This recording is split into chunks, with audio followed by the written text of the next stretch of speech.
जन्मेले घरमा ललनवा आंगन उठे सोहर हो। ननदा धावल उठावे ललना गोदिया पहनावेली मोहर हो। अनधन लुटावेले सजनवा बाजन बजवावेले हो। आके नामा उच्चार पंडित बाबा तनवा भेजवावेले हो। दावल आवेली सासुरानी तो ललना उठावेली हो।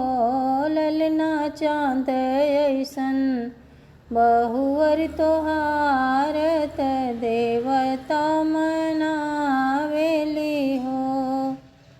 दावल आवेली फुफुरानी तो ललना उठावेली हो।